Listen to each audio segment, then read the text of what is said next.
Hey everybody, it's Emily at Schooling, and I am back for my final portion of our 8th grade homeschooling plans.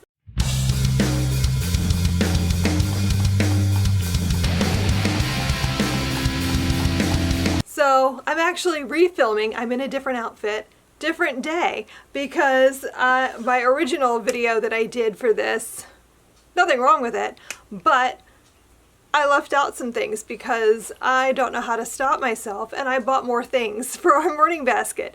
So I thought I'll just refilm it. It's fine. First thing I want to talk about though is morning baskets for older kids. Normally when you think of morning basket time, you're probably thinking of smaller children, but we are still doing this morning time, and my daughter is 13 and she'll be 14 this coming year. So we're gonna continue until she's like, we don't need to do this anymore, but I think this is a really great part of our day and I don't see her asking to stop. I'm continuing the concept of morning time where we come together at the beginning of our school day and we just read together and let's talk about the different things we're reading.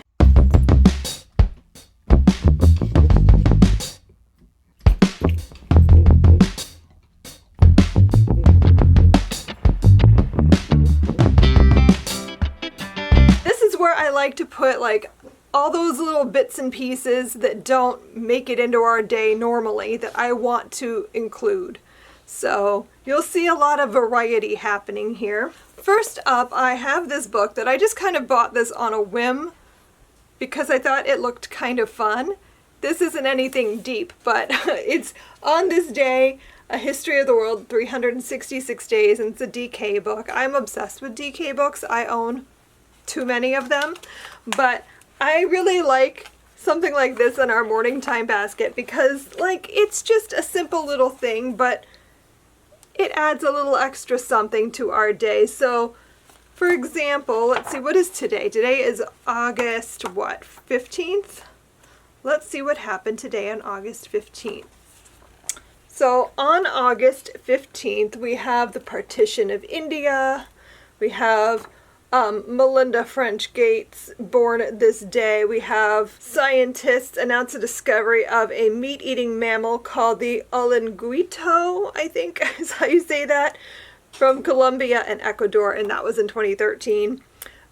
We had the Woodstock Festival happening on this day in 1969. The Panama Canal was built. So like, it's just like little snippets of things, but you know, you never know what tangent that's gonna lead down, so it's nice to have things like that, I think. And we'll just read from that each morning. I have this for vocabulary. It's vocabulary cartoons, SAT word power. I heard about this from Tanya at Project Happy Home, and I just thought it would be fun. We did a word of the day last year, and I think we'll kind of continue that and just every day do a different word from here. What I like about this in particular is that it gives you like clues. So look, for example, we have abhor, and it says to hate very much, to detest utterly, and then it has a link word, and in this case it's chore. So abhor and chore rhyme. They have sound alike, and so the sentence they give you is the Booker boys abhorred doing chores. And so it gives you some other examples of that. And then so each one has like that link to help it connect, and then I think for every 10 words there's a quiz to see like what you remember. So I think we'll just do that each day. Moving on to things that we'll probably just do once a week. So I'm like looking at all of my piles I've made around me. Something that we added new this year is a music study. We've always listened to a lot of music. I always have music playing, and I thought it'd be fun to go deeper with that. I've seen a lot of people using this on Instagram and I just thought it looked really fun, so I bought it. And this is Music Lab We Rock. I am obsessed with this already. I think it's going to be a lot of fun. The way I've seen people use it is they take like the different musicians, singers, whatever in here and put their names in a jar, and then they draw a jar each week, and then that week they listen to the music from that person or band or whatever. I think that's probably how we're going to do it. So let me open it to just this page, the Ramones, and then, so it gives you a song, a specific song to listen to. In this case, it's Sheena is a punk rocker. It has like a breakdown you can go through as you listen to the different parts of the song.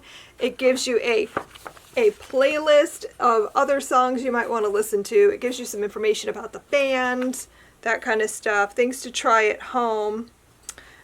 And I just think it'd be fun to have like the background to discuss as we listen, and then to have like a set musician or band to listen to each week.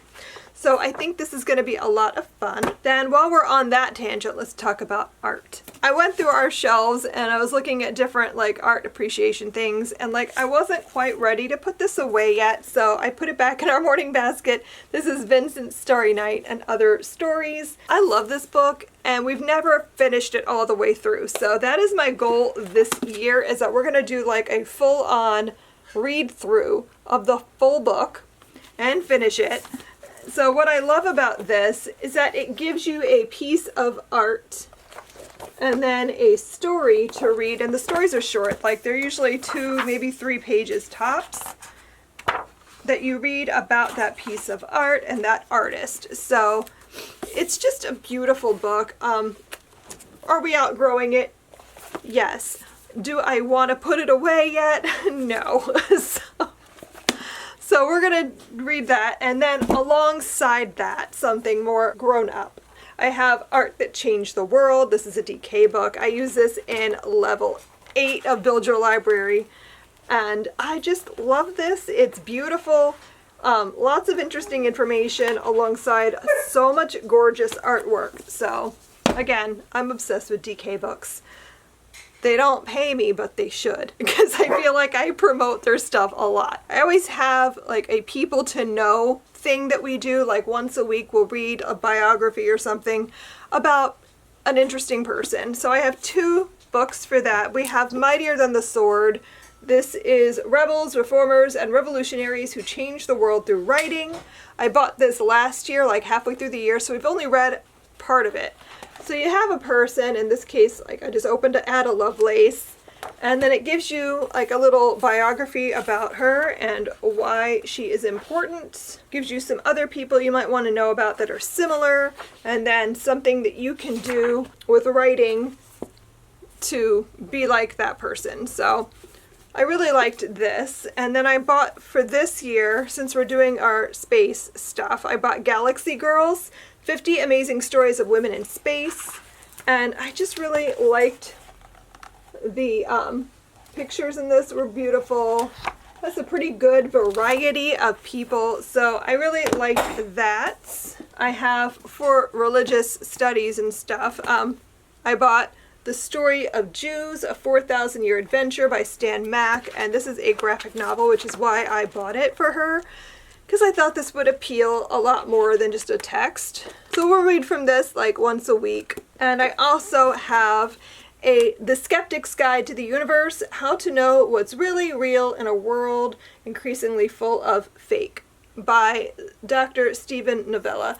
I just thought this would be something important to have. I don't know if this really falls under religious studies. I just had it in the same stack, but I thought this would be something pretty important. We've watched some of the Crash Course Media Literacy, which also delves into a lot of these topics. I feel like this is something we're probably going to read like over the next couple of years. I don't see us reading this whole book this year. It's kind of chunky, but we'll kind of see how it goes once we get started. But we'll read a section a week or so from that. Then I also have Philosophy for Kids that I pulled off my shelf. I've had this for ages. Okay, so this one gives you a question. So in this example, question 1 is from Plato, are you a fair and just person? And then it gives you a section to read and things to answer and discuss. for further thought. So these are nice to do, just like a nice discussion-y kind of a text. And there's like teaching tips and things in here. So this will be kind of a discussion based thing we'll do. I also bought Philosophy, a Visual Encyclopedia from DK. Of course, I bought another DK book, but that'll give us some more background about like what is philosophy. I have Breakfast on Mars and 37 Other Delectable Essays. This is edited by Rebecca Stern and Brad Wolfe. We're going to be doing a lot of essay writing this year leading up to high school. And she had to write an essay over the summer, and I realized that was like the first real essay she's had to write, which I was like, oh, we really need to work on that. So she felt very stressed out by the whole ordeal, and I thought it would be fun to read an essay a week going through this book and kind of exploring different ways to write an essay, different kinds of essays, that sort of thing. I think there's even some in here that are like graphic novel style, so I think she'll really like that. I feel like this would be a really great resource to have just to explore different kinds of essays. Almost done. Then I threw this in our morning basket, which is How Food Works, The Facts Visually Explained, another DK book. Are we surprised at this point? Not at all. I really like this for like health and nutrition type stuff. This talks about food, but also like your digestive system and nutrition needs and that kind of stuff. So like specific foods, you'll learn about herbs and spices, nuts and seeds. So like lots of graphics like this to talk about vegetables and fruit and why you should eat them, that kind of stuff. So it's a great resource, and we'll just add that in once a week. Then the last thing I have in here is the one I'm still kind of working out how it's going to work, and that is How to Survive a Horror Movie by Seth Grahame-Smith. She's very into horror. Like, horror is one of her favorite things. She's obsessed with creepypastas right now and is always asking to watch more horror movies. And now that she's 13, going on 14, I'm like, okay, let's do that. Let's delve in more. She's watched a bunch of things already, but I was kind of running out of ideas for like kid-safe horror movies. So at this point, I mean, we've watched a bunch of things. So I feel like we can delve more into it, like study of horror. So like this is really cool. I'm kind of obsessed with this book. Slasher Survival School, so you can see what that looks like.